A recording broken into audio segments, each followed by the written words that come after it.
Vu que ce mois-ci, enfin presque, mais vu qu'hier on était dans le mois de l'amour de la Saint-Valentin, j'ai décidé de remake un de mes anciens univers qui est lié à ça. Les 3 imbéciles de Cupidon.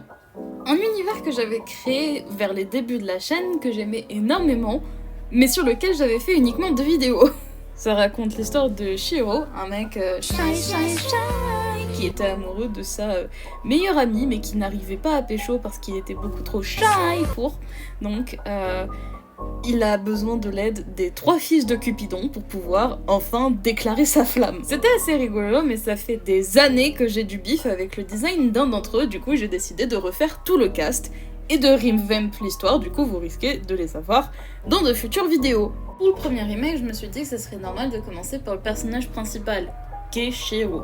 Shiro, il a été victime du syndrome du soft boy que j'avais beaucoup au début de ma chaîne. C'est un truc dont ont été victimes Andrew et Nathan au tout début de ma chaîne. J'aimais beaucoup faire ça, même encore aujourd'hui j'aime beaucoup faire des soumis. Mais quand même aujourd'hui ils ont plus de personnalité. C'est-à-dire qu'ils sont plus traumatisés. Donc c'est ce qu'on va aussi donner à Shiro. En gros, dans l'ordre des 3 Cupidons, Shiro n'a jamais été aimé romantiquement parlant, et le but des 3 Cupidons, c'est de l'aider à trouver l'amour et à être dans une relation, et d'être enfin aimé de façon réciproque. Pourquoi il n'aurait pas été aimé à la base? Là était ma question pour créer le personnage principal de façon basique. Et pour essayer d'expliquer ça, j'ai été inspirée par son design original. Dans la version originale, il lui manque un œil. Du coup, je me suis dit, mais comment il aurait pu perdre cet œil? Pendant un incendie. Et en fait, tout m'est venu de là, c'est que plus jeune, il a été victime d'un incendie où il a tout perdu, et notamment, il a été défiguré par cet incendie. Toute la partie droite de son corps, du coup droite pour lui, gauche pour nous, a été brûlée, lui laissant de grosses cicatrices jusqu'au visage, qui le rend pas beau pour les autres. Petit détail en plus qui rend le personnage plus accurate, c'est que du coup il a perdu l'audition de l'oreille droite et il a un appareil auditif. Le personnage du coup, dégoûté de lui-même, ne fait même pas attention à son apparence et porte des vêtements amples pour essayer de se cacher le plus possible. Pour être encore plus dans le personnage qui n'est pas aimé, je l'ai rendu extrêmement geek. En gros, il s'est beaucoup enfermé dans ses intérêts spécifiques en grandissant, parce que c'est ce qui lui permettait d'oublier cet événement horrible, ce trauma qu'il a vécu, et du coup il porte du merch de ça, et ça le rend aussi pas très attirant pour les autres, en tout cas dans un lycée qui peut être considéré comme normal et réel. Du coup je me suis inspirée du merch Zelda pour son pull. Pour le deuxième personnage, j'ai décidé de partir sur Claire, soit la fameuse crush de Shiro. Ça a toujours été un personnage plus size que j'ai jamais pu représenter parce que j'avais pas la possibilité de faire encore plus size sur Gacha Life. Sa seule personnalité, c'était d'être gentil avec Shiro et d'être sa meilleure amie.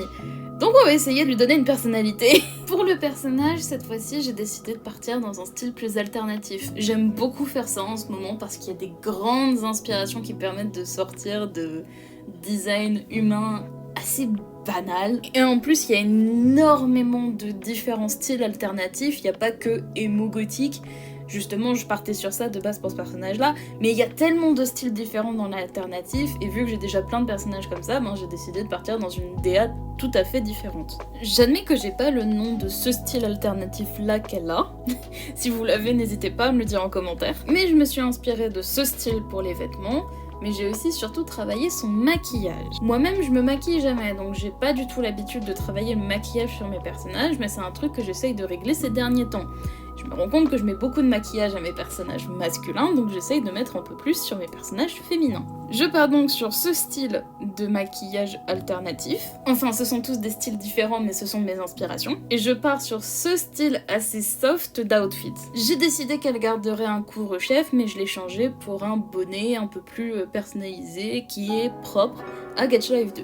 Mais il garde en général les mêmes couleurs que sur l'original. Elle et le personnage d'après sont ceux qui ont le plus changé, je pense. Elle a perdu son côté tomboy, mais c'est un truc qu'on retrouve déjà dans beaucoup de personnages plus size dans les médias aujourd'hui.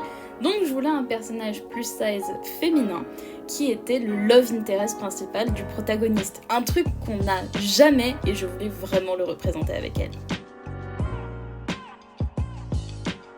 Bon, KineMaster me pète sévèrement les ovaires, il arrive pas à faire le montage en accéléré des créations des personnages, donc Je vais vous expliquer oralement comment je suis arrivée, mais je vais pas vous le montrer, je suis désolée. Pour NJ, soit la raison de pourquoi cette vidéo existe, je voulais vraiment sortir de ce truc du bad boy gacha 2019. Faut savoir que les 3 enfants de Cupidon sont censés représenter 3 formes d'amour différentes. Lui représente l'amour stable et véritable, lui représente l'amour enfantin, les premiers amours, et lui représente l'amour charnel, si vous voyez ce que je veux dire. Et ça m'énervait qu'à l'époque je représentais ça uniquement parce que c'était le bad boy gacha, du coup c'était forcément le plus orni. Donc je me suis inspirée de tout ça en gros et j'ai créé ça. On a le côté charmeur, séducteur, un peu caliente, tout en ayant un personnage qui n'est pas un cliché gacha. De son design original, j'ai gardé que c'était une personne de couleur, j'ai même changé les cheveux, j'ai gardé les ailes dorées qui réunissent les 3 frères et leur grain de beauté, marque du fait qu'ils sont les fils de Cupidon. Je le préfère bien plus. J'ai changé aussi le style vestimentaire des personnages, je voulais qu'il y ait une unité, une sorte d'uniforme entre les 3 parce que ils bossent quand ils travaillent avec Shiro pour qu'ils trouvent enfin l'amour. Mais je voulais que le costume de chacun représente sa personnalité. Eric est celui qui a le plus d'accessoires avec ses gants, son pantalon qu'il a totalement customisé, son foulard autour du cou.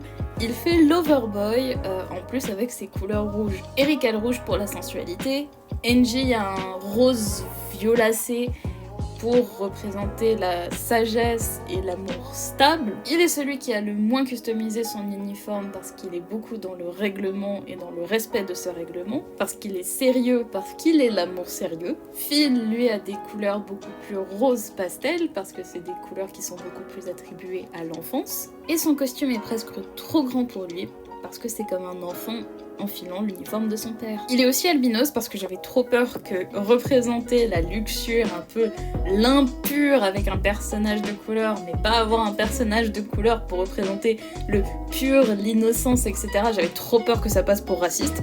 Donc j'ai décidé de partir sur un personnage qui est donc albinos, et ça rend d'autant mieux parce qu'il a un petit côté nuage avec ses cheveux, et les albinos ont des yeux qui sont naturellement rouge, voire rose, et ça colle avec le fait que ce soit le fils de Cupidon.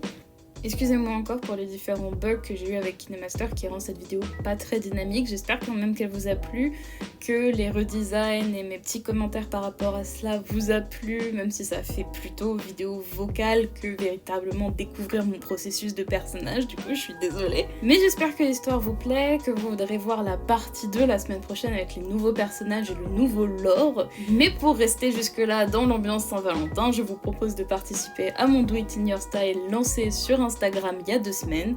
J'ai totalement oublié d'en faire la promotion sur YouTube, du coup je vous laisse 2 semaines supplémentaires pour pouvoir y participer. Et du coup la vidéo après la partie 2 sur les remakes, ce sera les résultats pour ce concours et le concours de fanfiction. Merci de m'avoir écouté, à la semaine prochaine, à plus!